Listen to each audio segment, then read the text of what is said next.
Penn, Tay's ringing. It's like 10:30 in the morning. I haven't done anything yet, being a bit lazy. I've just been for a walk around the farm.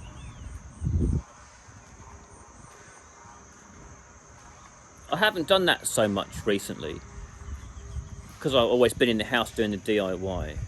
I haven't been doing much farm work really. It's pretty hot already. Bung Bung's passed out under the car. Goggy's sleeping in the aircon. So what do you think of yesterday's video? It's quite long, wasn't it? It was 50 minutes long. So the longest video I've put up. I thought about splitting it into 2 parts because it was so long.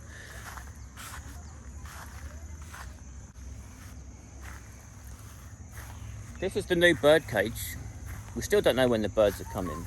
In fact, that's what Penn's son is ringing about. It's to do with this bird cage. He's saying we should put a roof on it. Penn's saying she's going to put like the other little bird cage inside there that has a roof.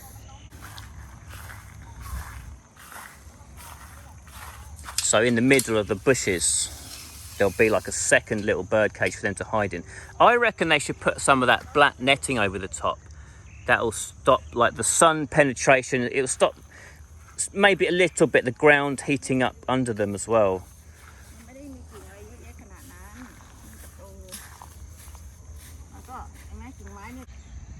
On the last video, Grant left a comment. I hope I've got your name right. I'm terrible with names. Left a comment saying that if we put birds in there and then bird food, the bird food could attract rodents and then in turn snakes. That's something I hadn't thought about at all. But I think Penn's saying we're going to feed the birds fruit. These ones eat fruit. So do rodents eat fruit? I don't know. But Penn says she's thought about all that. Anyway, I'm trying not to get involved with this one. But yeah, I've just been for a walk around the farm to have a look at the trees. And for the first time in about 2 or 3 months, I'd say the majority of them are actually starting to look quite good again. So I pruned them a bit, and then as they were trying to put new leaves out, the pests come, and because it kept raining all through the dry season, we couldn't protect the trees properly, and they just haven't looked very nice for the last 2 or 3 months. However, just in the last week, the last few days, they've just suddenly all got a bit nicer again. So it's nice to see. It makes you feel more positive. You know, when they're looking a bit dodgy, then it makes you worry, like, oh, what's going on here? This back section where the soil's not so good. My neighbour also grows most of his durian down the front section, and in the back he's got like mangkut and long gone bananas, coconut, other things. A few durian, there's 2 there, but he says that they never do well down here and they often die. So we thought perhaps we'll have the same problem down the back here. Soil quality is not as good, but we'll try and remain optimistic and give it our best shot. And when the trees start to look nice down here, it gets your hopes up and you think, oh, actually, they're starting to go good again. We've had a little bit of a dry spell recently. It's been drier. And then also we've been doing that new spraying just in the last week or 2. Maybe that's helped as well. Maybe it's having like an immediate effect, like that concoction that Penn's uncle mixed up. Maybe it really is like the magic elixir. They just look a little bit fuller. The leaves generally a little bit fuller, darker green. Just more healthy. I was talking about this row of bad trees we've got in yesterday's video, and someone asked in the comments, like, what will we do to stop the roots coming through? What will we do to stop the roots coming under from the palm trees next door? Well, part of our like water management, flood mitigation, we're going to be digging like deeper channels all the way around the farm. So all down here we're going to dig a nice deep channel, at least 1 meter down, maybe a little bit more, and that's going to sever all the roots from the palm trees and reduce them coming through like that. People are telling us that will work, definitely. So Hopefully it will.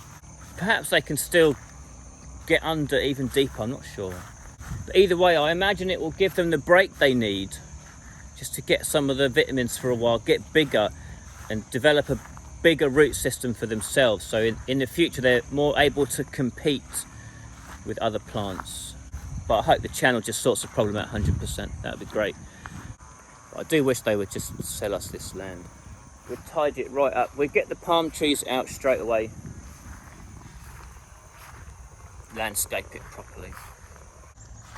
So down the back here we've got roughly 150 trees, but they're all planted in soil that's not that great, with some drainage problems and flooding problems. So we're not sure about the back of the farm, whether it's going to work long term. We're sure, like as sure as you can be, that parts of the farm will be fine. The trees will get big and there'll be a bit of fruit and there'll be a bit of income. But it's really hard to predict some areas of it. And fingers crossed it turns into a nice farm. It's nothing to worry about. But until we get there, it's always like a big question mark. It's like any business, I suppose, isn't it? At the start, you don't really know if it's going to work. I suppose you have to believe in it a certain amount, otherwise you wouldn't do it. But until the day it works, you don't know. And are there many businesses around where you have to wait sort of 5 years between starting it and like first potential payday? I would have thought most businesses you'd be looking to start making a bit of money within 6 months or so, wouldn't you? So Penn's still on the phone with her son Tay, the one who lives in Bangkok. He wants to make a roof for the birds. Did I say before, maybe, his dream is he wants to go to England. He wants to have a house in England and he wants to have a business in England. So when that happens, and I'm sure it will happen, Penn will go back to England and help them set up some sort of business at some point. Them being her two sons, the one who's in England and the one who's in Bangkok. Try to set themselves up a family business in England. Maybe a Thai restaurant or a Thai cafe or something like that.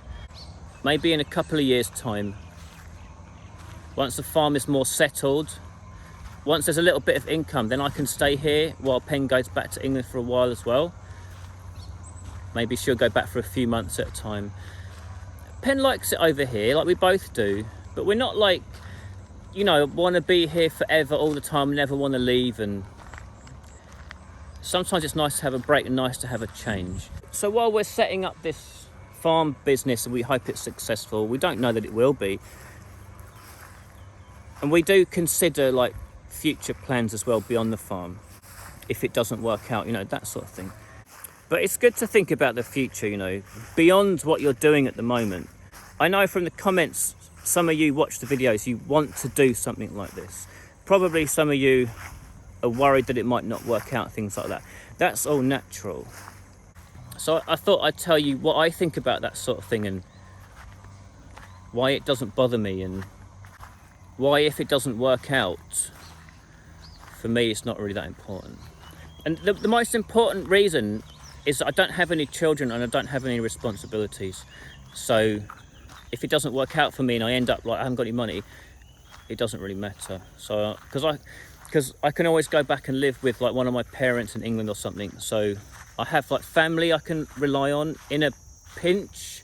And if you've been watching the videos, you've seen Penn's son does really well in Bangkok. So Penn can always rely on her son as well. So me and Penn are lucky that we've got people we can rely on and fall back on. We've got a backup plan if things really don't work out in a big way. I suppose that's the most important reason why I don't worry about it. But some of you might not have that backup, and some of you might have like real responsibilities, like children and things like that.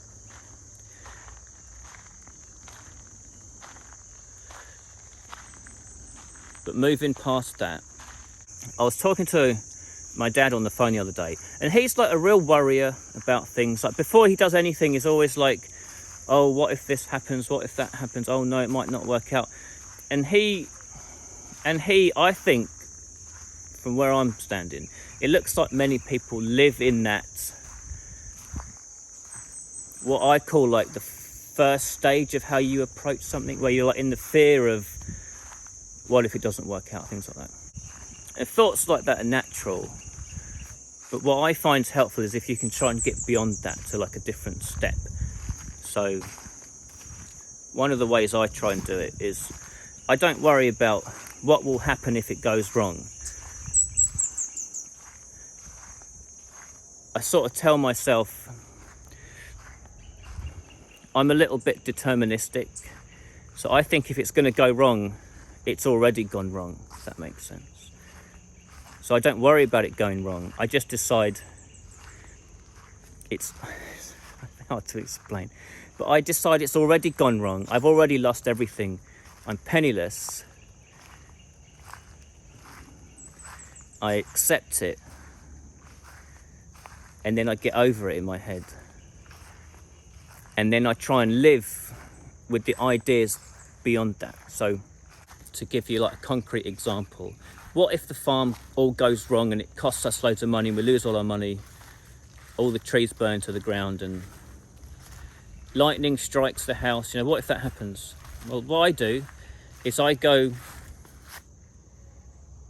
the farm's already gone, I've already lost it, I'll be sad for a couple of weeks and a bit miserable, but then I'll get over it.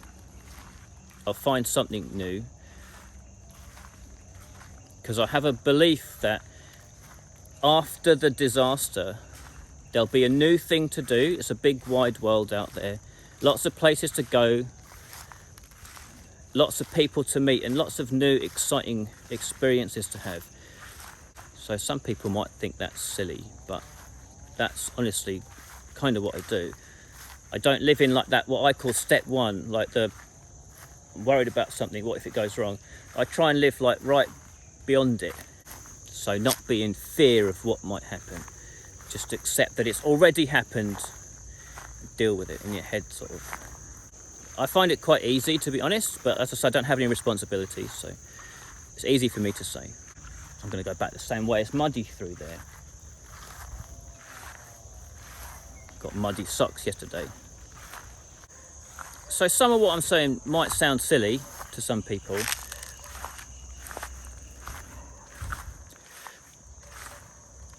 but I don't think it's totally crazy. When I look back at my past, I find that I've often ended up doing things that I didn't really plan long term to do. I've ended up working jobs that I didn't think I was going to be working just a year or two previously. A lot of the times I've planned for things, they didn't work out anyway, but always something else came along in its place, and I always had some good times, mostly good times mixed in with a few bad times, part of normal life. So let's say I'm 42 now. If I think about what I was doing when I was 32, I would never have imagined I was doing that when I was 30, if that makes sense. And when I was 22, just trying to remember what I was doing when I was 22, but I would have never imagined that I would have been doing that when I was 20, just previously. So I've always found the future, even sometimes the immediate future, can just be drastically different to how you thought it was going to be. But it still worked out for the best, almost always. And it still worked out okay, and I still had a good time. And I'm not dead yet. So I try and think of the future like that. You hope it'll work out, you plan for it to work out, but you don't know, and it could be drastically different than you imagine in a couple of years' time, for the better or the worse. But life's always been like that, and it's always worked out okay, and you've always found something new to do, something new, something interesting, something exciting. And whether it works out or not, you've always got the experience. So I hope that waffle is interesting for some people. I'm not saying you can't have the fear of it not working out. I think that's natural. It helps us to plan, helps us to try and get it right. But I'm just saying, you can't stop there and live in that step one. You've got to go past it, accept it. There's a problem, don't worry about it. There's life after the problem. So anyway, it's nice to walk around the farm today and have a look at the nice trees. It does make me feel positive, and I hope it does work out. At the very least, we'll always have a nice holiday home we can come to. We've got to go and earn money somewhere else. I don't mind doing that. 6 months here, 6 months somewhere else. And as I was mentioning, Penn also looks like beyond the farm, a couple of years down the line when it's all sort of settled and productive, hopefully. She's already looking forward to going off and doing new things, starting another business somewhere else. And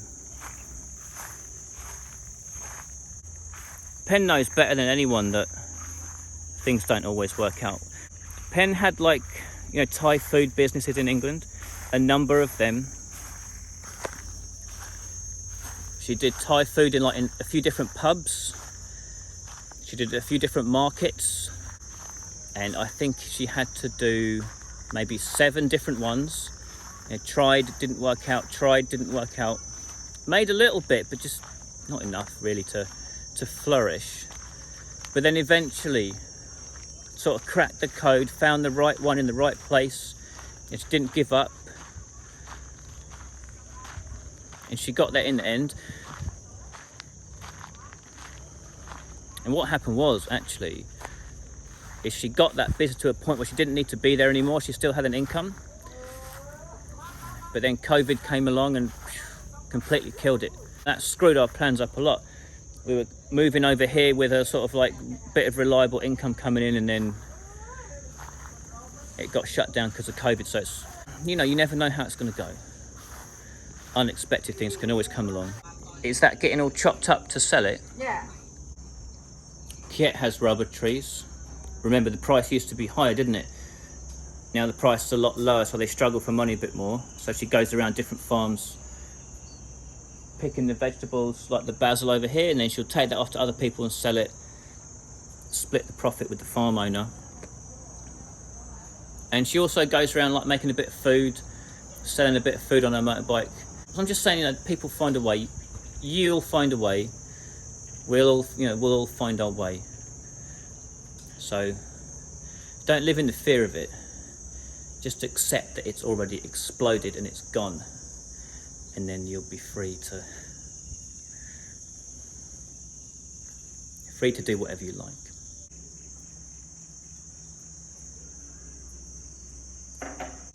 So I always look at the future and I expect good things, no matter what happens. Because there is always good things, no matter what happens.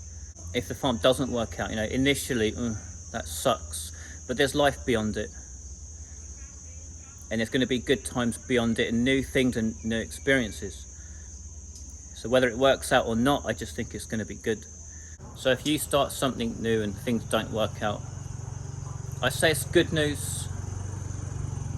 It's like the universe telling you, don't do that, go and do something new. I think the dogs have run off somewhere. Penn's trying to attract them back with the bike. But there they go. So-and-so's. Gorgie, what are you doing? Don't go in the pond. Come on. Naughty dogs. They won't last long in this heat. I'll ask Penn so you've got her perspective as well. What I'm saying is, if we do the farm, but it doesn't work out, all the trees go bad, it doesn't work, what will happen? What will we do? We don't know yet. We have to think that when they come.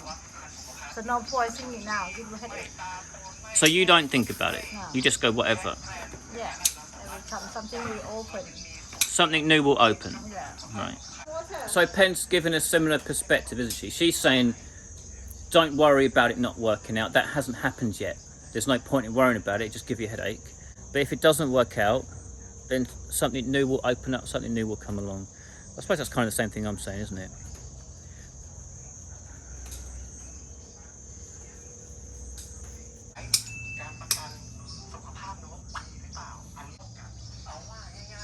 Oh God, Basil. Look at his paws, it's filthy. Got to go in the bath. Right, it's just after 11 now. I think I'll go and do some painting or something. So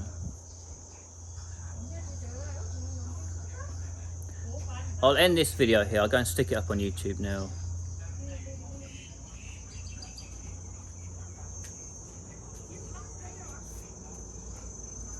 Alright, that's that then, so see you later.